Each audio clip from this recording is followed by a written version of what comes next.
ধরো আমার নাম আমি, তোমার নাম তুমি, তাহলে বলো তো পাগলকে।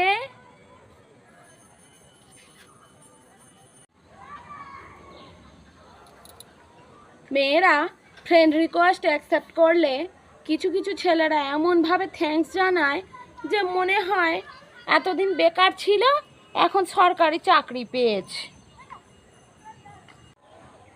গবেষণায় প্রমাণিত, বাঙালিরা যতই আধুনিক হোক না কেন, ওরা ইয়ারফোনকে হেডফোন বলবেই। ঠুস করে এসে ঠাস করে বাঁশ দিয়ে যাওয়ার নামই হলো ভালোবাসা।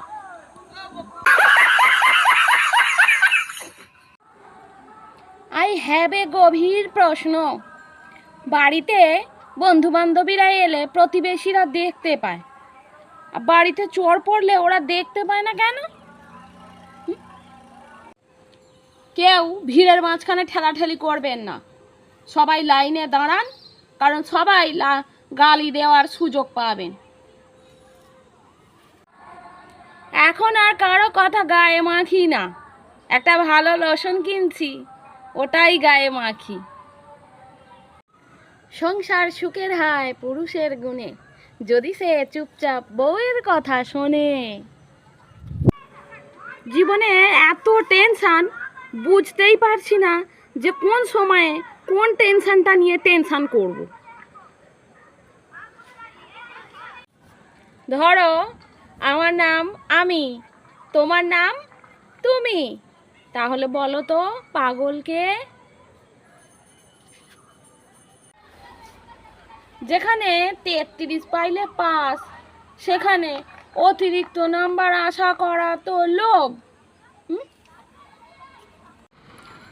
সবাই বলে তুমি একটু সুন্দর করে কথা বলতে পারো না, আমি কি আর করব, কথায় তো আর ফিল্টার লাগানো যায় না। জীবনটা বইয়ের পাতার মতো, যতই উল্টাবে ততই নতুন কিছু শিখবে। মোবাইল দিয়ে ইনকাম করতে চান? তাহলে মোবাইল বিক্রি করে দিন।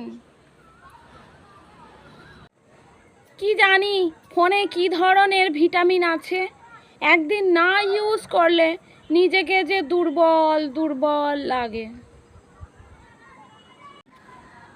হয়তো আপনি জেনে অবাক হয়ে যাবেন, আমি ছোটবেলায় অনেক ছোট্ট ছিলাম।